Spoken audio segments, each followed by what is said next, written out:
এই মাটিগুলো আগে আমি কুপিয়ে রেখে গেছি, প্রায় 4-5টা কূপ দেওয়া হয়েছে, ছোট ছোট করে রাখা হয়েছে এই মাটিগুলো। তো এখন এই মাটিতে আমি সামান্য পরিমাণ সার দিয়ে দিব। সারটা অবশ্যই জৈব সার, এই যে ঝুরঝুরে জৈব সার।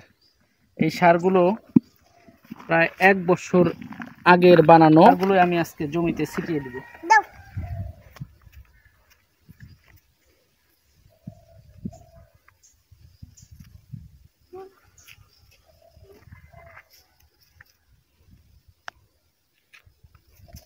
মানহা সরো, তুমি সরো, তুমি সরো, সরবে অবশ্যই।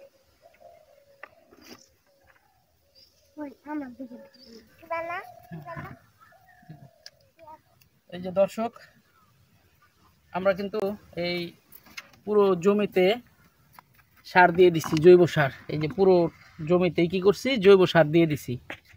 তো এখন আসলে এই জমিটা পুরোপুরি আমার রেডি করা, কুপিয়ে আমি রেডি করে রেখেছি। আর এই সারটা দিয়ে দিলাম, পুরানো সার, এটা আগে দেওয়ারও তেমন দরকার নেই, এটা নগদ দিয়ে দিলেই হয়। আর আমি এখনই এই জমির উপরে আর কোনো কোপ দিব না, এই বীজটা ছিটিয়ে এরপর আমি এটা আর একটা কোপ দিয়ে বীজটা মাটির নিচে দিয়ে দিব। গাজরের বীজ দেখেছেন? অনেকেই মনে হয় গাজরের বীজ দেখেননি, শুধু গাজর খান, গাজরের গাছও দেখেন নাই। এই দেখুন, আজকে গাজরের বীজ দেখাই।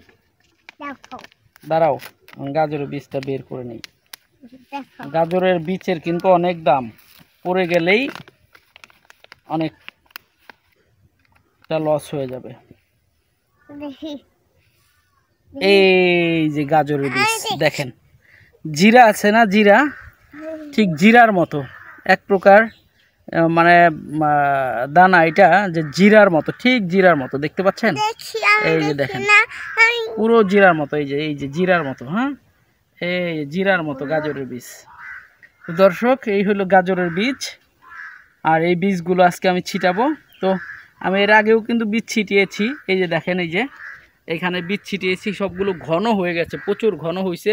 উপরে যে লাল শাক দিছি সেটা তো অনেক ঘন হয়েছে, লাল শাকগুলো এত ঘন হয়েছে যে বলার মতো না, কারণ আমি ছিটাইতে পারি না। তো আজকে আমি আস্তে আস্তে এইগুলো ছিটানোর চেষ্টা করব, যাতে করে এত ঘন না হয়। তো বিসমিল্লাহ বলে শুরু করছি। বিসমিল্লাহির রহমানির রহিম। দাঁড়াও, এই যে এইভাবে এইভাবে এইভাবে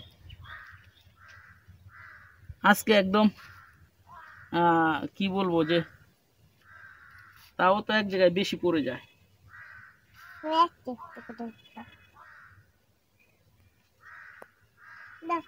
দাঁড়াও দাঁড়াও দাঁড়াও দাঁড়াও আব্বা, দাঁড়াও, ডিস্টার্ব করো না।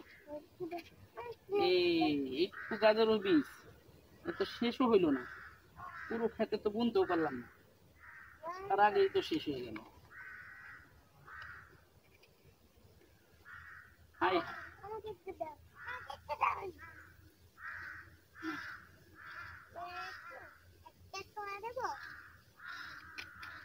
মানে আশ্চর্য বিষয় যে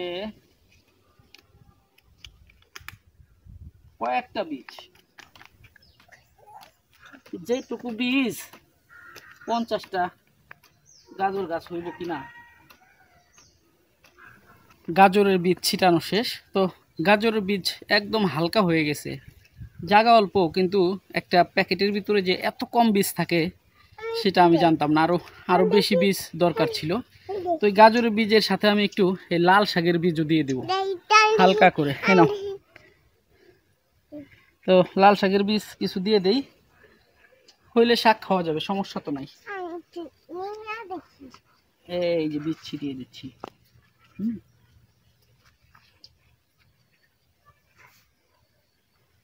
এমনি আমি ছিটাইতে পারি না, আমার ছিটানো নাকি ভালো হয় না, এক জায়গায় পড়ে যায় সব। দাঁড়াও দাঁড়াও দাঁড়াও, আমি অল্প একটু দিয়ে দিচ্ছি তোমাকে। এই যে নাও, ওই যে হাতে, না হাতে, পুরোটা দেওয়া যাবে না বাবা, পুরোটা দেওয়া যাবে না, তো পুরোটা দেওয়া যাবে না, অল্প দিতে হবে। এই নাও, এটা তুমি এই দিছি, আর দেওয়া যাবে না, তুমি এখানে ছিটিয়ে দাও, ছিটিয়ে দাও, ছিটাও। লাল শাকের বীজ ছিটানোর পরে আবার একটা কোদাল দিয়ে আমি কি করে দেব, কোপ দিয়ে দেব। বীজ মাটির নিচে না গেলে ভালো হয় না। ওইদিকে আমি ধইনার বীজ বুনছিলাম, কিন্তু মাটির নিচে না যাওয়ার কারণে বীজগুলো সব উপর দিয়ে রয়ে গেছে, তেমন ভালো হয় নাই।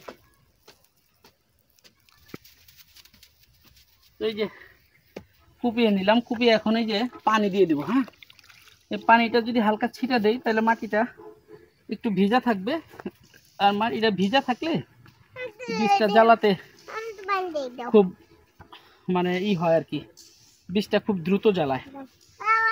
আচ্ছা, তুমি ওই যে ওইখান থেকে বালতি থেকে হাত দিয়ে পানি দিয়ে দাও ছিটা, আর আমি এই যে এইখান থেকে দিয়ে আসি লাস্টে। এইভাবে ছিটাইতে হয়। আচ্ছা, মগ দিয়ে নে, আমি দিয়ে নি, দাঁড়াও। তুমি ওই পাশে থাকো, আমি আসতেছি, দাঁড়াও। আব্বা বাচ্চাদের আব্বা বেশি করে দাও। এখন আমাকে দাও, এখন আমি একটু দিয়ে দিই। হ্যাঁ, দাঁড়াও, এই যে আর পানি নিয়ে আসি, দাঁড়াও, তুমি একটু দাঁড়াও, তুমি ডিস্টার্ব করো না আব্বু। হ্যাঁ, দাঁড়াও, তারপরে তুমি আবার দিবা। আমি এই পর্যন্ত দিচ্ছি, তারপর দিয়ে নি। তো এখানে আমি লাল শাকের বীজ ছিটিয়েছিলাম, এই যে। তো এই যে লাল শাকের অবস্থা দেখেন, এই যে কি পরিস্থিতি। এই যে লাল শাক, এই যে লাল শাক, এই লাল শাক মানে এত ঘন হয়েছে এইদিকে পুরাটা। মানে আমার তো অভ্যাস নাই যে এটা আমি প্রথম ছিটালাম আর কি, অতিরিক্ত ঘন হয়ে গেছে, নিজেই বুঝতেছি। মানে কিছু কিছু জায়গায় যে জায়গা দিয়ে পড়েই নাই, এগুলো বীজ পড়ে নাই, এখান দিয়ে বীজ নাই, মাঝে মাঝে বীজ নাই, আবার এইদিকে অতিরিক্ত হয়ে গেছে। এই হলো পরিস্থিতি। তো দর্শক, আসলে প্রত্যেক কাজই কিন্তু শিখে করতে হয়, শিখে না করলে সেই কাজ কিন্তু সুন্দর হয় না। এর জন্য প্রত্যেক জায়গায় একজন শিক্ষাগুরু দরকার। শিক্ষাগুরুর কাছ থেকে শিখে এরপরে সেই কাজগুলো করলে অবশ্যই সেই কাজগুলো সুন্দর হবে। আবার এই যে এইখানে দেখেন, এই যে মূলা শাক, এগুলো মূলা শাক। হ্যাঁ, এইখানে দেখেন কি এক জায়গায় সব বীজ পড়ে গেছে, এই যে এদিক দিয়ে সব বীজ এক জায়গা দিয়ে পড়ে গেছে, অথচ এই জায়গায় এইখানে নাই, এই যে এদিক দিয়ে নাই। হ্যাঁ, এই যে এদিক দিয়ে নাই, মানে পুরো জায়গায় একসাথে পড়ে নাই, মানে জায়গায় জায়গায় পড়ছে, জায়গায় জায়গায় পড়ে নাই। এই হলো পরিস্থিতি। তো কি বলবো আর, নতুন কৃষক, যেভাবে পারছি ওইভাবে করছি, তবে জেনে শুনে করলে আরও ভালো। মরিচ গাছগুলো বুনেছিলাম, এই যে সুন্দর হয়েছে, এই যে গাছে ছোট ছোট ফুলের মতো আসতেছে। তো গাছগুলো কিন্তু হয়ে গেছে, আর এই গাছগুলায় আজকে সার দিয়ে দিব। সার দিয়ে দিলে হয়তো বা গাছগুলো আরও সুন্দরভাবে বড় হবে, আর খুব দ্রুত মরিচ চলে আসবে। তো দর্শক, এই তো টুকটাক বাগান করছি, আর বাগানের যে গাছগুলো হচ্ছে তা দেখে কিন্তু আমার মনটা ভরে যাচ্ছে। যদিও একটু এলোমেলো, তবুও অনেক সুন্দর, আমার কাছে অনেক ভালো লাগতেছে। আমি কিন্তু ওই মরিচ গাছে সার দেওয়া শুরু করে দিচ্ছি অলরেডি। ওই গাছগুলোর গোড়া ভালো করে পরিষ্কার করে এরপর হলো ওই মাটিগুলো আলগা করছি, মাটিগুলো আলগা করে নিছি। মাটিগুলো আলগা করে এরপর হচ্ছে আমি এই মাটির থেকে মোটামুটি আপনার প্রায় আধ হাত দূরত্বে এই যে এইভাবে করে একটা গর্ত করে নিচ্ছি। এই যে এভাবে একটা গর্ত করে এরপরে প্রায় 1.5 থেকে 2 ইঞ্চি ডিপ করতেছি নিচ দিকে গর্তটা। এরপরে এখানে আমার যে জৈব সার আছে, এই এতটুকু পরিমাণ আমি জৈব সার দিয়ে দিচ্ছি 4 কোণা দিয়ে, এই যে গোল করে এইখান দিয়ে আমি এই যে জৈব সারটা দিয়ে দিলাম। দেওয়ার পরে আমি এখানে বেশ কয়েক প্রকার সার মিশ্রণ করছি, সেই সারগুলো এটা 4 কোণাতে আমি দিয়ে দিচ্ছি।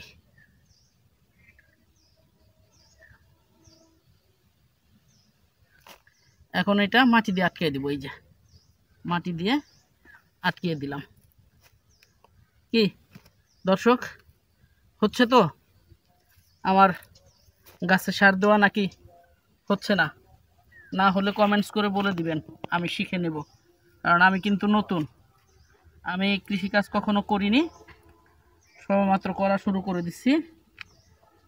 আর এগুলো শুধু আমার জন্যই করছি না, যারা বেকার আছে, যাদের অবসর সময় হাতে আছে, আমি তাদের উদ্বুদ্ধ করার জন্য কিন্তু এই কৃষিকাজ করছি। তো যাদের সামান্য পরিমাণ জায়গা আছে, তারা বসে না থেকে আজকেই শুরু করে দেন যে কোনো সবজি চাষ, তাতে করে অন্তত আপনার পরিবারের চাহিদাটুকু মিটে যাবে, আর এতে শরীরও ভালো থাকবে, মনও ভালো থাকবে। তো শুরু করে দেন, আর দেরি করবেন না। তাই যে এই আগাছা এগুলো, হ্যাঁ, এই আগাছা গাছগুলো কিন্তু কি করবে, এই যে এই গাছের যে শক্তি, সেই শক্তিটা কমিয়ে দিবে। অর্থাৎ এই গাছের সাথে যদি কোনো খাদ্য থাকে এই গাছের আশেপাশের, সেই খাদ্যটা কি করবে, এই গাছটাও গ্রহণ করবে।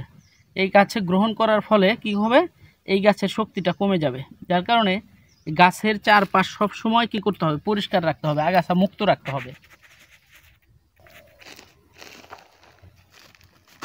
গাছে সার দিতে গিয়ে আমি একটা জিনিস লক্ষ্য করলাম। এই যে এই গাছগুলো দেখেন, এই যে গাছগুলো, এগুলো কত বড় হয়েছে না? আর এই যে পাশের এইটা দেখেন, এইটার চেয়ে এটা অনেক ছোট, আবার এইটার চেয়ে এইটাও কিন্তু অনেক ছোট। অর্থাৎ এই গাছটা বড় হয়েছে, এই গাছটা বড় হয়েছে, এই গাছটা মোটামুটি বড় হয়েছে, কিন্তু আশেপাশের এই গাছ কিছু বড় হইলেও এইদিকে যে গাছগুলো আছে, এই যেগুলো, এই গাছগুলো কিন্তু সবই ছোট।